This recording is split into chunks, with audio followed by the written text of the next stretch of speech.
Okay, so if you missed it, I also have a video on my channel explaining what encouraged me and why I chose to have my third baby naturally, unmedicated. My first two were medicated. So be sure to check out that video as well if you'd like some encouragement and reasoning to do it naturally. So in this story, I'm going to literally just tell my birth story. When I'm pregnant, I love listening to positive birth stories, especially towards the end. So I hope that for those of you who are pregnant and expecting and are doing it naturally at a birthing center, I hope you have this on just in the background while you're doing dishes or folding laundry or something. And I hope it encourages you and you have a beautiful birth story to tell as well. So historically speaking, I always have my babies before my due date, which I know is such a blessing. Shout out to all of you women who make it to your due date and have to continue waiting. But thankfully I've never had to do that. My daughter, I had her like 2 days before my due date. My son, I had him like 38 weeks and 5 days. And then this time I had my third, which is my son. It was a surprise gender. I decided to wait until birth to find out the gender because you hear all these scary things about the ring of fire and all of that. So I thought, okay, this will help even more, help me, hanker down and get him out. And it was really fun. I would recommend it if you're the type of person who doesn't need to have everything squared away. It was pretty wonderful and so exciting to not know the difference. So this baby, I was right at 39 weeks. We chose to have him at a birthing center. That was my choice because the other two were with an OB and we'd have to deliver at a hospital nearby. And you could not be in water and the beds were not comfortable. So I thought if I'm doing this naturally, I'm gonna do it at a birthing center. Looked into home birth, but couldn't get completely on board with that. So the birthing center was perfect medium ground. And thankfully there was one about 50 minutes from my house. Didn't love the distance, but was really happy with the choice. I liked that the beds were very comfortable, and then I loved basically being in water the whole time. So I was 39 weeks and it was a Friday. I actually was having an appointment that afternoon at 3 o'clock. And historically speaking, both of my babies came in the night, or like right when I'm going to bed. So that's like in my head, I'm thinking this is when it's gonna happen. So I wasn't expecting at all anything of this to happen. But I had an appointment at 3 o'clock, and since it's 50 minutes from my house, we kind of had to start the process of, packing up and getting ready to go and dropping the kids off at my mom's and all of that around noon, basically. So at noon, we were starting to start that process, and I remember standing in my kitchen and feeling like a weird sensation. And I was like, okay, that's weird. And I do want to say, I want to point out, this is not medical advice, but I always hand express a little bit of colostrum. I started like at 39 weeks, so I had been doing it. No, I started at 38 weeks. So I had been doing it for like a week, and I think sometimes it can help, get things going. I know there's been risks and benefits to it, but just throwing that out there.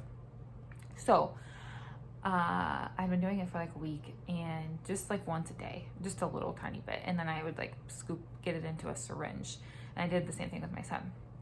And it's kind of nice because then at the hospital, you can give some to them if you're having a hard time latching or whatever. So it was noon, and I was standing in the kitchen, felt the sensation, and I'm like, okay, that's weird. So then I'm doing stuff, packing things up, and get it again. I'm like, okay, I think I'm gonna start kind of keeping track of them. So kept doing stuff, another one. And it had been 10 minutes. It was 10 minutes. My husband was outside actually in the garden doing some things. And I got there and I said, I think I might be having contractions. They're being consistent. These sensations I'm getting, kind of like a tightening sensation. Third time around, and still don't remember what contractions feel like, so that's fun. But I'm like, yeah, I think I'm having contractions every 10 minutes. And he's like, okay, well, we're going to the doctor. We're going to your appointment at 3, so we'll see what they say. So we're packed, getting the kids in the car, everything, and I'm like keeping track of them, and still coming every 10 minutes.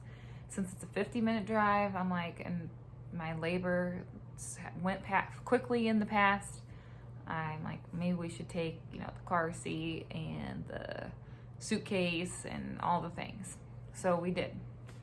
Drop my kids off, start driving, and it's in the city, so it was literally God's timing and such a blessing, because this whole time I've been so worried about the 50-minute commute to the birthing center and being like stuck in traffic or getting behind an accident or all the things. And it was like 2 o'clock on a Friday, so it was like right before, rush hour, and they were still coming every 10 minutes. They might have actually, in the car, I think they kind of got down to even 8 minutes apart. And it was weird. I don't know if this is even a thing, but I swear, because I like wanted them to keep coming at this point, because I'm just like, we're gonna be here, this is perfect, make it, let's really let this happen. So even if one didn't come at 10 minutes, I'd kind of like suck my belly in, and I swear one would come, so I don't know. And they were like lasting like 30 to 45 seconds.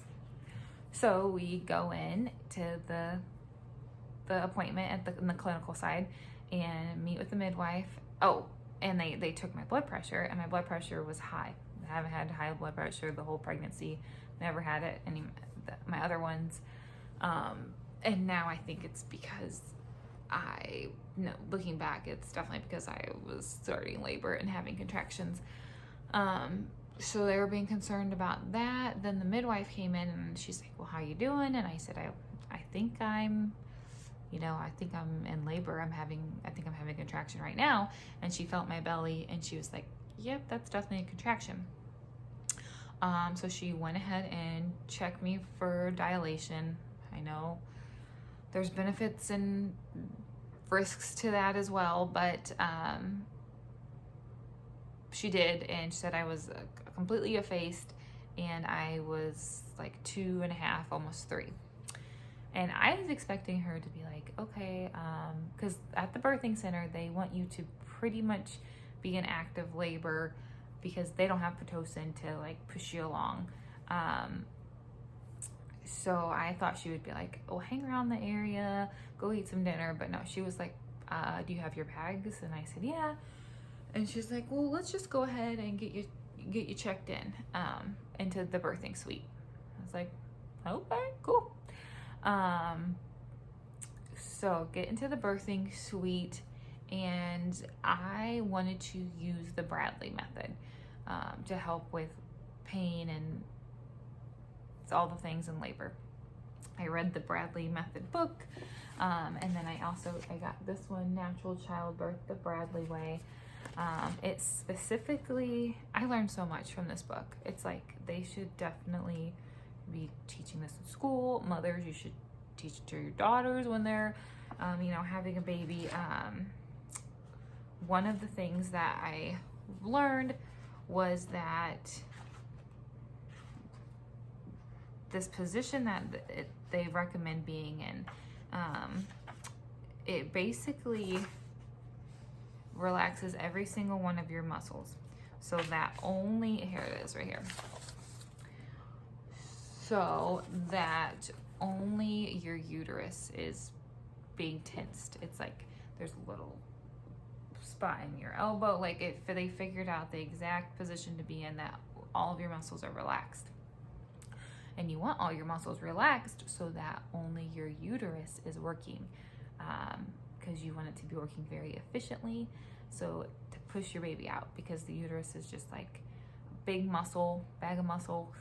And so that's what I was like picturing in my head whenever I'd have a contraction.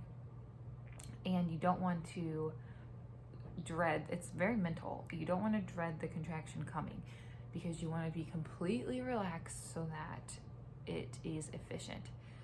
So every time, it's crazy because I mean, you see it on the monitor, you know, it'll go up and peak and then go down, so you can feel when one's coming.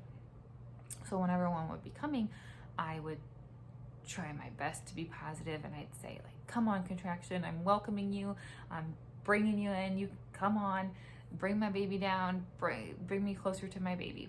I'd welcome the contraction. Sounds crazy, but it really did help. It helped me not be like, oh, here comes one, and then I'd get all tensed up. I think that was really key. And then breathing through them as well. I would do the J breath. I kind of did the J breath in the beginning when I'm like trying to keep the contractions coming, which the J breath, it's like breathing in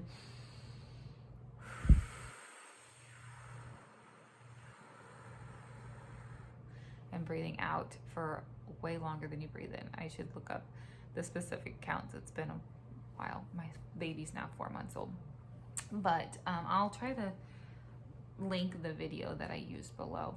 But and the J breath, it's cool because like you literally picture a J, like the breath like going out of you, like the baby would be going out of you. I think that helped a lot in the beginning to get them going and being efficient.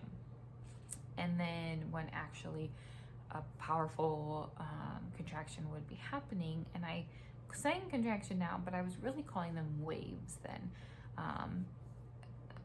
because that's, I liked picturing like a wave coming in, you know, and then going up and then getting smaller and then going back out, just like in the ocean, like an ocean wave. So I would try to keep my breathing normal, and like kind of like panting though a little bit, like normal but short breaths, and squeeze my belly in, and that helped a lot. And that's what Dr. Bradley talked about in his book as well, that he related it back to nature a lot. So when you see an animal, you know, giving birth, they're usually panting and mouth breathing, not really breathing out of their nose. And so that's what I did, and it did help. So anyway, back to the story. So the midwife told me I could get checked in. I got to the room and immediately just went into the position that it suggests. I was GBS positive, group strep B. First time that ever happened to me. My other 2 pregnancies, I was negative. I really stressed out about having an antibiotic while in labor. Did lots of research and decided to go ahead and get it. What kind of motivated me though is because I have really fast labors, so I was like, okay, well maybe I won't have it for that long. And ended up being okay. I dreaded it because I was so excited to not be hooked up to machines this time, or IV, but it wasn't that bad, and thankfully didn't have any like bad penicillin side effects, nothing wrong with like the baby and our belly issues or anything like that. So if you are GBS positive, do your research, but just sharing my story. So the nurse came in and gave me my IV for that. Checked my blood pressure because it was high, but it went back to normal, thankfully.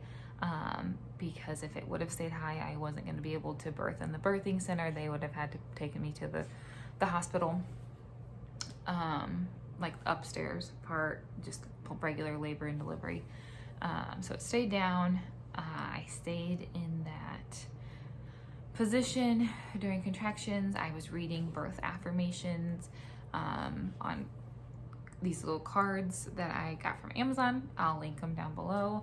I enjoyed sitting there, and I had my diffuser going with some clary sage and some lavender for relaxation. And then clary sage is supposed to help you progress in labor.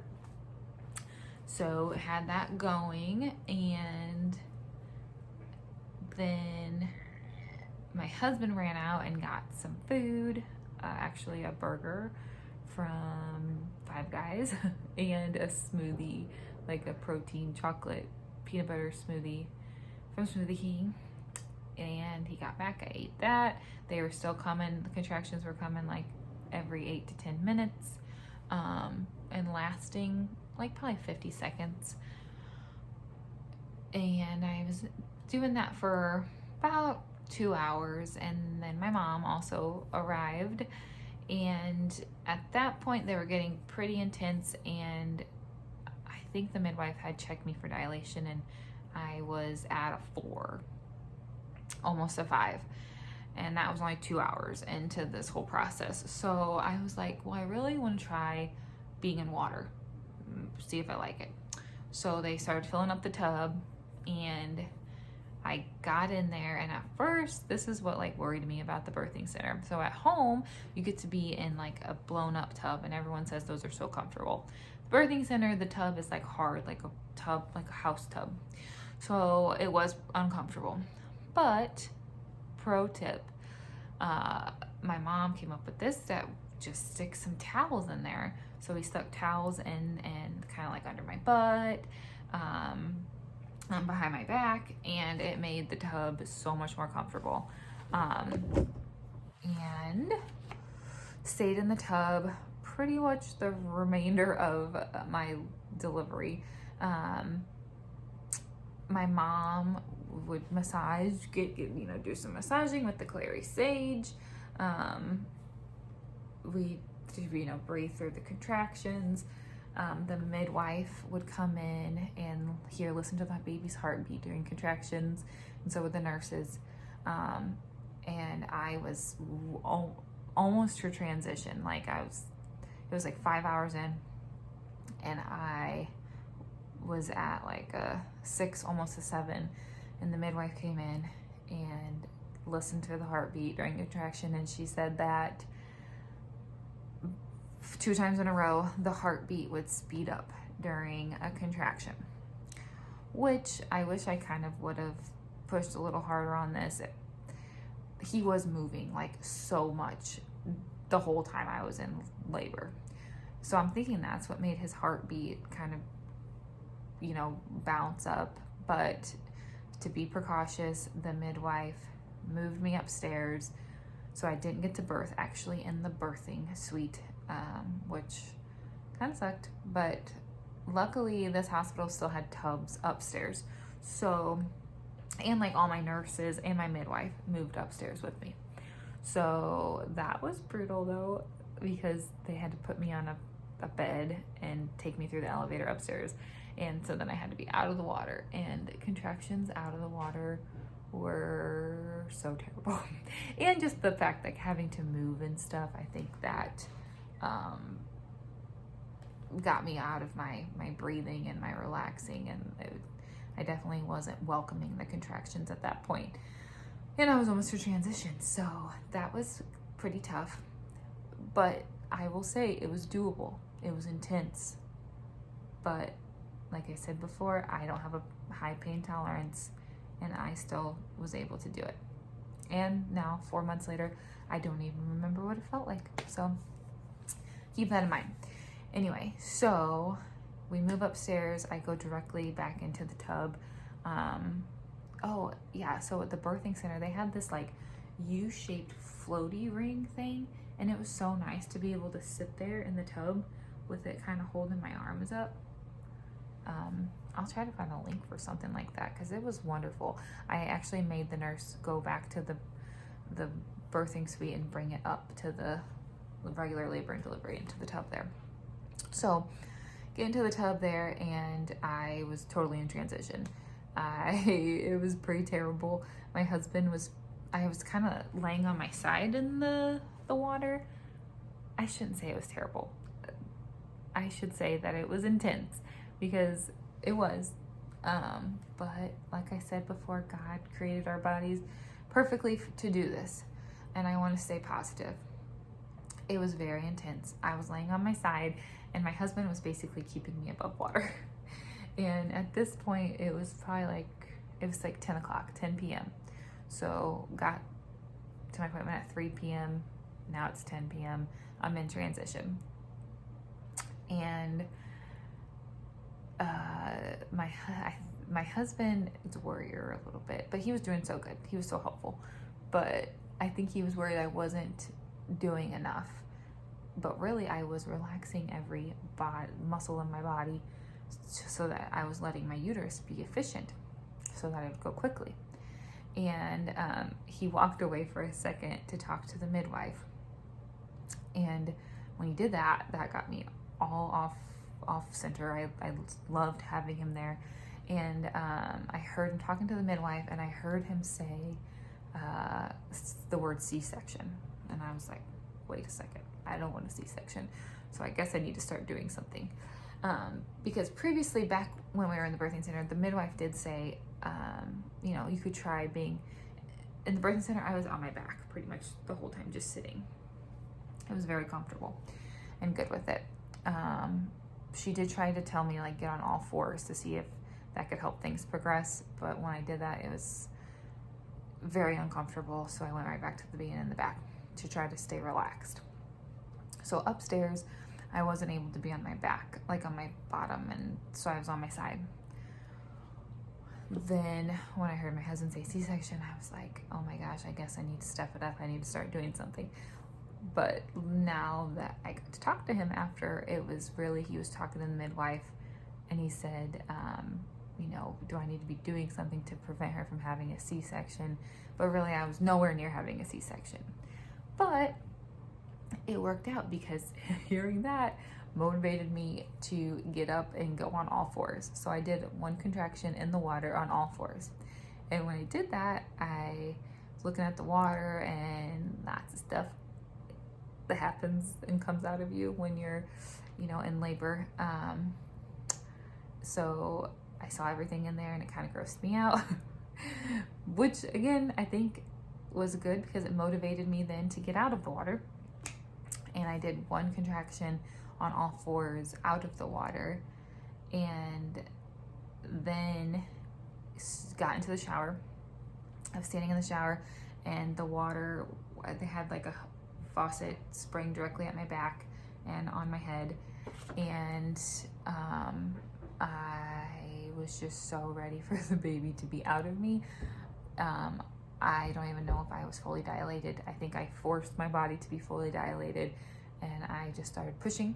And I literally pushed and bursted my own water. And then right after my water bursted in the shower, I started to push. I definitely felt the urge. I felt the urge to push, and pushed, a couple times, and out he came. I didn't feel any ring of fire, which they talk about. I think I just had so much adrenaline pumping in me. And I do, one regret is that I wish the midwife was very hands-off. My husband actually caught the baby. But I wish she would have said, I know you're in a lot of intense pain, but try to wait for a contraction to help you get the baby out. Because I was just pushing. So that's my only regret, that I wish I would have tried to stay a little bit more calm and wait for a contraction to push and have the contraction help me. But overall, everything was so wonderful. I'm so grateful for this body that God created and let me bring a little soul and little baby into the world. But one final thing about unmedicated. birth is the pushing of the placenta out. No one talks about this, so I'm going to. Just mentally prepare that once you have your baby out and you might have some, battle wounds, just know that you also have to push your placenta out. When I gave birth medically, you don't really notice the placenta, it just kind of falls out. But when you give medicated, but when you give birth naturally, you do have to push your placenta out. And I ended up having to like squat down and push it out, and it wasn't pleasant, but I was so worn out that I almost thought they were gonna have to like do surgery or something to get it out, but that was not the case. It ends up coming out. And then, he latched right away. Hi, my name is Kelsey. I live on a small farm with my husband and 2 young children. I love sharing motivational videos for cleaning, non-toxic living, baking with sourdough, gardening, homesteading, homeschooling. So if you're into these kind of things, please be sure to like and subscribe.